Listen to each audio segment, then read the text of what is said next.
사무엘상 9장. 베냐민 지파에 기스라는 사람이 있었다. 그는 부유하고 영향력 있는 인물이었다. 기스의 아버지는 아비엘, 아비엘의 아버지는 스롤, 스롤의 아버지는 베고랏, 베고랏의 아버지는 베냐민 사람인 아비야였다.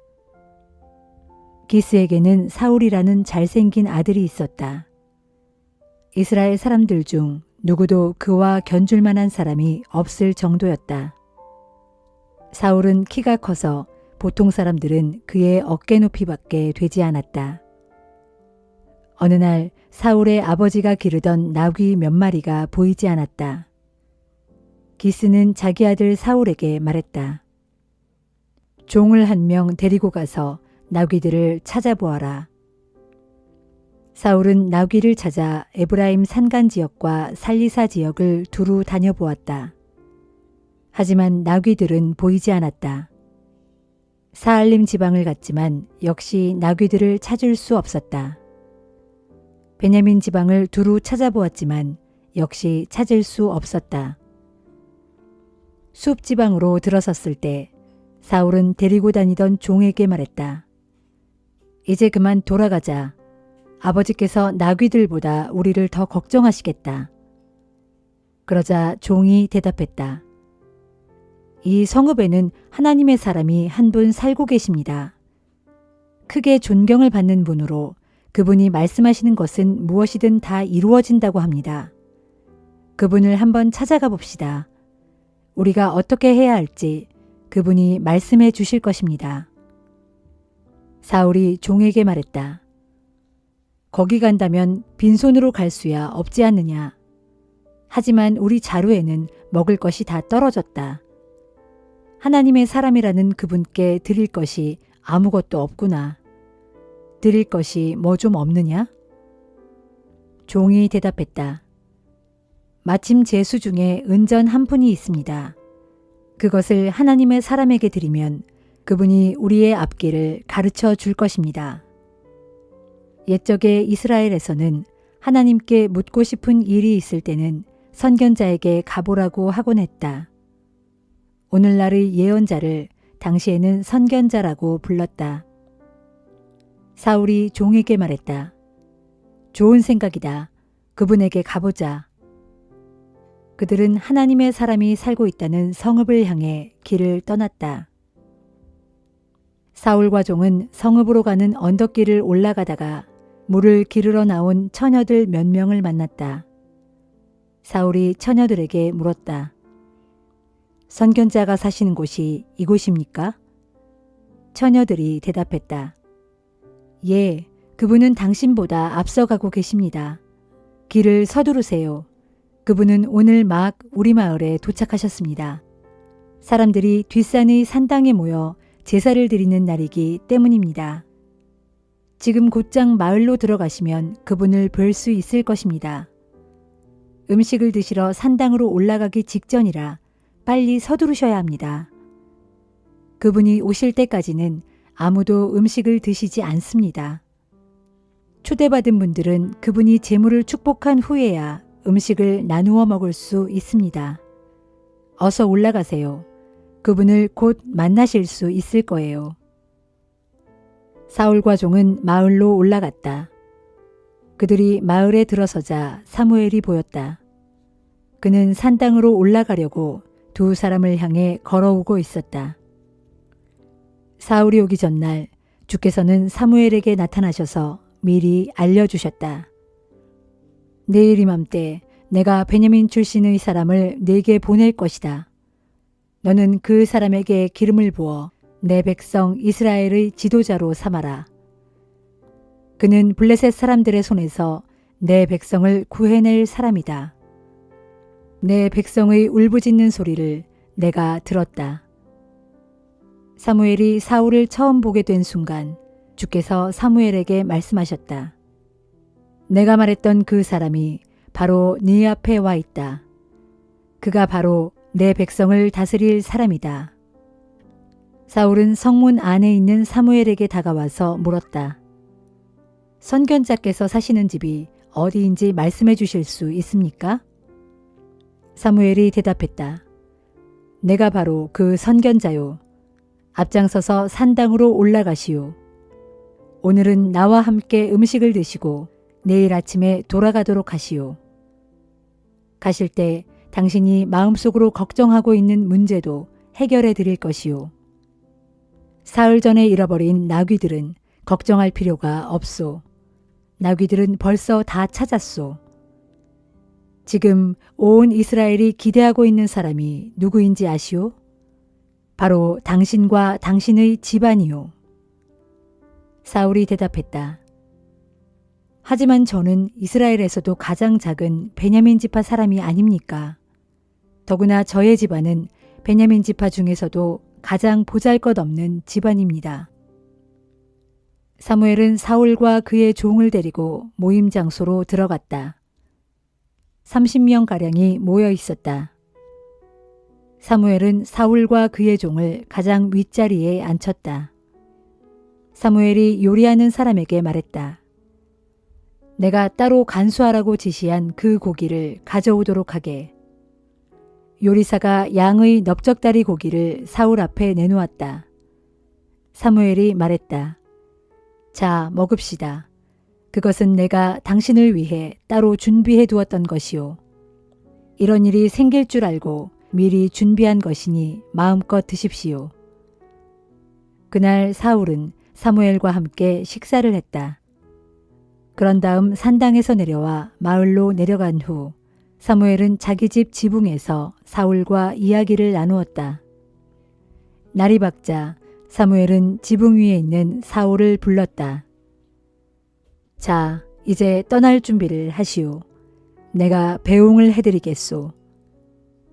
준비가 끝나자 사무엘은 사울과 함께 바깥으로 나왔다.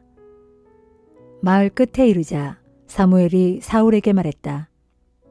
저 종은 앞서 보내도록 하시오. 종이 앞서 나가자 사무엘이 말을 이었다.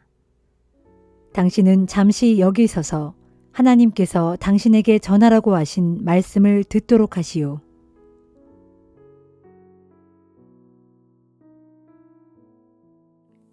로마서 7장. 형제 여러분, 여러분이 율법을 잘 알고 있으니 말씀드립니다만 여러분은 율법이 살아있는 사람들에게만 구속력이 있다는 사실을 알고 계십니까? 예를 들어봅시다. 율법에 의하면 결혼한 여자는 남편이 살아있는 동안에는 남편에게 묶여 지내야 합니다. 그러나 남편이 죽으면 그녀는 더 이상 법적인 이유로 남편에게 얽매일 필요가 없습니다. 남편이 살아있는데도 다른 남자와 결혼한 여자는 관통죄를 짓는 것이지만 남편이 죽은 상태에서는 그 법에서 벗어나게 되는 것이므로 다른 남자와 결혼을 하더라도 간통죄가 전혀 성립되지 않습니다. 그러므로 형제 여러분, 여러분 역시 십자가에 못 박혀 죽으신 그리스도의 몸을 통해 율법에 대해서 죽은 자가 되었습니다. 그래서 여러분은 율법의 얽매임에서 벗어나 이제부터는 죽은 자들 가운데서 살아나신 분, 곧 예수 그리스도께 속한 사람이 되었습니다. 그것은 우리로 하여금 하나님을 위한 열매를 맺도록 하기 위함입니다. 이전에 우리가 죄 많은 육신의 지배를 받을 때에는 율법으로 말미암아 생겨나는 죄의 정욕이 우리 몸의 지체 안에서 작용하여 결국 죽음에 이르는 열매를 맺었습니다. 그러나 지금은 우리를 올가매고 있던 율법에 대하여 죽었으므로 거기서 완전히 해방되었습니다. 그래서 이제부터 우리는 문자로 기록된 법에 따르는 낡은 방식으로서가 아니라 성령의 새로운 방식에 따라 하나님을 섬길 수 있게 되었습니다. 그러면 이제 우리가 무엇이라고 말해야 하겠습니까? 율법이 죄입니까? 결코 그렇지 않습니다. 율법이 없었더라면 나는 죄가 무엇인지 알 수 없었을 것입니다. 만일 율법이 탐내지 말라 하고 말하지 않았더라면 나는 탐욕이 무엇인지 알지 못했을 것이기 때문입니다. 그러나 죄가 이 율법의 계명을 통해 기회를 틈타서 내 안에 온갖 종류의 탐욕을 일으켰습니다. 정녕 율법이 없으면 죄 또한 있을 수 없습니다. 전에는 내가 율법을 알지 못해 살아 있었지만 율법의 계명을 알고부터는 죄가 살아났고 반면에 나는 죽고 말았습니다. 나를 생명으로 이끌어야 할 그 율법 계명이 실제로는 나를 죽음으로 이끈다는 것을 깨달았습니다. 그것은 죄가 율법의 계명을 통하여 기회를 틈타 나를 기만하여 속이고 또 그 계명으로 나를 죽게 만들었기 때문입니다. 그러므로 사실 율법은 거룩한 것이고 계명 역시 거룩하고 의로우며 선한 것입니다. 그렇다면 그 거룩한 율법과 선한 계명이 나에게 죽음을 가져다 주었단 말입니까? 결코 그렇지 않습니다. 단지 죄가 죄로 드러나도록 하기 위해 죄가 그 거룩한 율법과 선한 계명을 방편으로 삼아 내게 죽음을 가져왔을 뿐입니다. 이와 같이 계명을 통하여 죄가 철저히 죄답게 될 수 있었습니다. 우리는 율법이 신령한 것인 줄 잘 알고 있습니다.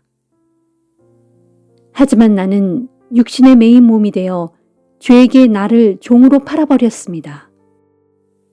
나는 내가 무엇을 행하고 있는지 도무지 알지 못하겠습니다. 왜냐하면 내가 행하기를 원하는 것을 행하지 않고 도리어 내가 행하고 싶지 않은 것을 행하기 때문입니다. 만일 내가 행하고 싶지 않은 것을 행해서는 안 된다고 생각한다면 그것은 곧 율법이 선한 것이라는 사실에 내가 동의하고 있는 것입니다. 사실이 그러하다면 그와 같은 일을 행하는 자는 내 자신이 아니라 내 속에 살고 있는 죄라고 할 수 있습니다. 나는 내 속에 곧 나의 죄의 많은 육신 안에 선한 것이 없다는 것을 알고 있습니다. 왜냐하면 선한 일을 행하려는 원함은 내게 있지만 실제로는 선한 일을 행하지 않기 때문입니다. 나는 내가 원하는 선한 일은 행하지 않고 도리어 내가 원하지 않는 악한 일을 행하고 있습니다. 만일 내가 행하고 싶어 하지 않는 일을 행하고 있다면 그것을 행하는 자는 더 이상 내가 아니라 내 속에 살고 있는 죄입니다. 그러므로 나는 여기에서 한 가지 법칙을 깨달았습니다. 그것은 곧 선한 일을 행하기 원하는 나에게 항상 악이 함께 있다는 사실입니다. 진실로 내 마음에 있는 속사람은 하나님의 법을 기뻐합니다. 그러나 내 몸의 다른 부분들 속에는 다른 법이 자리 잡고 있어서 내 마음의 법과 맞서 싸워 나를 죄의 법의 포로로 만들어버리는 것을 봅니다. 아, 나는 참으로 비참한 사람입니다. 누가 이러한 죽음의 몸에서 나를 구해내겠습니까? 오직 우리 주 예수 그리스도를 통하여 나를 구해주신 하나님께 감사를 드릴 뿐입니다. 그러므로 내가 마음으로는 하나님의 법을 따르고 있지만 육신으로는 아직도 죄의 법을 따르고 있습니다.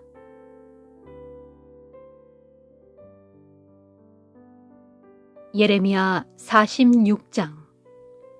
주의 말씀이 예언자 예레미야에게 내렸는데 그 말씀은 문 나라들과 민족들에 대한 것이었다. 먼저 이집트에 대한 말씀이다. 요시아의 아들 여호야김이 유다 왕이 되어 나라를 다스린 지 4년째 되던 해, 이집트 왕 바로느고가 자기 군대를 이끌고 유프라테스 강가에 갈그미스까지 원정을 갔다가 바빌로니아 왕 느부갓네살에게 크게 패배한 후에 이집트 왕 바로느고의 군대에 관해 주의 말씀이 예레미야에게 내렸다. 이집트 군대의 지휘관들이 자기 군사들에게 외치기를 너희는 모두 큰 방패, 작은 방패를 준비하고 싸움터로 나가서 싸우라. 너희 기병들아, 말에 안장을 얹고 올라타라. 투구를 쓰고 전투 대형을 갖춰라. 창을 날카롭게 갈고 갑옷을 입어라 하는구나. 그러나 주께서 말씀하신다. 아하, 내가 보고 있는 저 광경은 웬일이냐. 이집트의 군사들이 겁을 집어먹고 후퇴하고 있구나. 이집트 군대의 용사들이 크게 패하여 모두가 뒤도 돌아보지 않고 허겁지겁 달아나기 바쁘구나. 그들의 사방에는 온통 패배의 두려움뿐이구나. 이는 나 주의 말이다. 달아나는 이집트 군사들을 보라. 아무리 날쌘 자도 도망치지 못하고 아무리 강한 자도 빠져나갈 수 없구나. 그들 모두가 저 북방 유프라테스 강가에서 비틀거리며 쓰러져 죽는구나. 보라, 저 나일 강물처럼 거세게 넘쳐 흐른 자가 누구냐? 저 범람하는 강물처럼 세차게 불어오른 자가 누구냐? 이집트가 아니었더냐? 이집트가 나일 강물처럼 불어올랐고 범람하는 강물처럼 떨치고 일어섰다. 그때 이집트가 말하기를 내가 나일 강물처럼 힘차게 떨치고 일어나 온 땅을 덮어버리겠다. 내가 온 세상의 모든 성읍들과 주민들을 다 덮쳐서 삼켜버리겠다. 말들아 달려라. 전차들아 돌격하라. 용사들아 진격하라. 구스의 군대와 붓의 군대도 방패를 들고 앞으로 진격하라. 루듬의 군사들도 활을 쏘며 출전하라 하였다. 그러나 그날은 전능하신 만군의 주께서 자기 대적에게 복수하시는 날이요 자기 원수를 갚으시는 날이다. 그러므로 주님의 복수의 칼이 원수들의 살로 배부를 것이고 그들의 피로 흠뻑 적실 것이다. 정녕 그날은 전능하신 만군의 주께서 저 북방 유프라테스 강변에서 희생 제물을 잡으시는 날이다. 그러므로 처녀딸 이집트야, 길르앗 산지로 올라가서 향유를 가져오너라. 그러나 내가 아무리 많은 약을 써도 다 헛될 것이니 내 상처는 도무지 고칠 수 없는 병이다. 보라, 이제 내 비참한 꼴은 세상 만민이 다 알게 되었다. 내 울부짖는 소리가 온 세상에 들렸고 내 탄식 소리가 온 땅에 울려 퍼졌으니 내 용사들은 서로에게 부딪혀 비틀거리다가 결국 둘 다 쓰러져 죽을 것이다. 바빌로니아 왕 느부갓네살이 이집트를 공격할 것에 대해서 주께서 예레미야에게 하신 말씀이다. 너는 온 이집트에 알려라. 믹돌에서 외치고 놉과 다바네스에서 선포하라. 외치기를 너희는 어서 방어태세를 갖추고 적의 공격에 대비하라. 칼이 사방에서 너희를 노리고 있다 하여라. 어찌하여 너희 힘센 용사들은 그렇게 힘없이 거꾸러졌느냐. 그들이 제대로 일어서지도 못하는 것은 주께서 그들을 넘어뜨리고 쫓아내셨기 때문이다. 주께서 그들로 넘어지게 하시니 그들이 비틀거리다가 서로 부딪히고 쓰러져 죽으면서 말하기를 일어나라, 어서 일어나 이 난폭하고 무시무시한 칼을 피해 우리 백성에게로 우리 고향 땅으로 돌아가자 하는구나. 그때 그들은 거기서 부르짖기를 이집트 왕 파라오는 목소리만 큰 허풍쟁이일 뿐이다. 그가 기회를 잃고 말았다 할 것이다. 전능하신 만군의 주라 불리는 온 세상의 왕께서 말씀하신다. 내가 나의 살아있음을 두고 맹세하건대 산들 가운데 높이 솟은 다볼산과 같고 바닷가에 우뚝 서 있는 갈멜산과 같은 아주 위엄있고 강한 자가 이집트에 이를 것이다. 그러므로 이집트 사람들아, 너희는 짐을 꾸려 포로로 끌려갈 준비를 하여라. 이제 놉은 황무지로 바뀌어 더 이상 사람이 살 수 없는 폐허가 될 것이기 때문이다. 이집트는 기름지고 살찐 아름다운 암송아지 같았으나 이제는 북방에서 몰려든 쇠파리떼로 인해 죽게 생겼구나.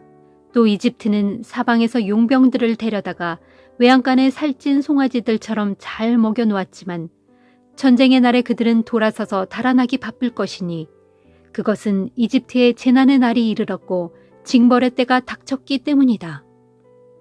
대적들이 몰려오면 이집트는 뱀처럼 쉬익 소리를 내며 재빨리 달아날 것이고 대적들은 벌목꾼처럼 도끼를 들고 이집트를 향해 덤벼들 것이다. 나 주가 말한다. 이집트의 숲이 아무리 울창하고 빽빽할지라도 대적들은 그 숲을 다 베어서 쓰러뜨릴 것이니 그것은 적군들의 수가 메뚜기 떼보다도 많아서 그 수요를 셀 수조차 없을 것이기 때문이다. 그렇다. 그날의 이집트는 수치를 당하고 저 북방에서 몰려온 군대의 손에 넘겨질 것이다. 전능하신 만군의 주 이스라엘의 하나님께서 말씀하신다. 보라, 그날에 내가 노의 아몬 신에게, 파라오에게, 이집트와 이집트의 신들에게, 이집트의 왕들에게, 그리고 파라오를 믿고 의지하는 모든 사람들에게 벌을 내릴 것이다. 그날에 내가 그들의 목숨을 넘겨줄 것이니 곧 그들의 목숨을 노리는 바빌로니아 왕 느부갓네살과 그의 부하들의 손에 그들을 모두 넘겨주겠다. 그렇지만 그 후에도 이집트 땅은 이전처럼 여전히 사람이 살 수 있는 곳이 될 것이다. 이는 나 주의 말이다. 내 종 야곱아, 너는 두려워하지 마라. 이스라엘아, 너는 놀라지 말고 염려하지 마라. 보라, 그날에 내가 너를 머나먼 땅에서 구해올 것이고 너희 후손들을 포로된 땅에서 데려올 것이다. 그때 야곱은 본토로 돌아와서 다시 평화와 안정을 누리며 편히 살게 될 것이니 어느 누구도 너를 두렵게 할 자가 없을 것이다. 나 주가 말한다. 그러므로 내 종 야곱아, 너는 두려워하지 마라. 내가 너와 함께 할 것이다. 내가 너를 내쫓고 흩었던 문 나라들과 민족들은 다 멸할지언정 너는 아주 멸하지 않을 것이다. 다만 나는 너를 공의에 따라 정당하게 징계할 것이고 내게 죄가 있는데도 벌하지 않은 채 그냥 지나치는 일은 없을 것이다. 시편 22편. 나의 하나님, 나의 하나님, 어찌하여 나를 버리십니까? 어찌하여 그토록 멀리 계셔서 살려달라고 울부짖는 나의 애타는 간구와 신음소리를 듣지 않으십니까? 오 나의 하나님, 날이면 날마다 내가 그토록 부르짖어도 어찌하여 대답 한마디 하지 않으십니까? 밤새도록 이렇게 외쳐 불러도 어찌하여 들은 척도 하지 않으십니까? 그럴지라도 주여, 주님은 거룩하신 분, 이스라엘이 찬양할 분이십니다. 우리 조상들이 일찍이 주께 의지하여 주를 믿음으로 주께서는 우리 조상들을 건져주셨습니다. 우리 조상들이 주께 부르짖어 구원을 얻었고 주를 믿었기에 수치를 당하지 아니하였습니다. 하오나 지금 이 몸은 사람이 아니라 한낱 벌레에 불과합니다. 뭇사람들의 비웃음거리이고 문민족의 모욕거리일 뿐입니다. 이 몸을 쳐다보는 사람마다 나를 비웃고 멸시하며 입을 삐죽거리면서 고개를 절레절레 흔들며 말하기를 그가 주를 의지한다니 주가 그를 구원해 주겠지. 주가 그를 사랑한다니 주가 그를 건져주겠지 합니다. 진실로 주께서는 나를 어머니의 뱃속에서 나오게 하신 분이시오. 내가 어머니의 젖을 빨 때부터 주를 의지하게 하신 분입니다. 나는 태어나던 날부터 오직 주만 의지하며 살았고 어머니의 뱃속에서 나오던 날부터 오직 주만 나의 하나님이셨습니다. 하오니 주여, 부디 나를 멀리하지 마소서. 고난이 가까이 닥쳐왔고 주변을 아무리 둘러보아도 나를 도와줄 사람 하나 찾을 수 없습니다. 수많은 나의 원수들이 황소떼처럼 이 몸을 빙 둘러싸고 있습니다. 바산 땅의 힘센 들소떼처럼 이 몸을 에워싸고 있습니다. 으르렁 표효하며 먹이를 갈기갈기 찢어발기는 사자들처럼 나의 원수들이 입을 크게 쩍 벌리고 내게 득달같이 달려듭니다. 나는 엎질러진 물처럼 기운이 완전히 빠져버렸고 나의 뼈마디들은 다 어그러졌습니다.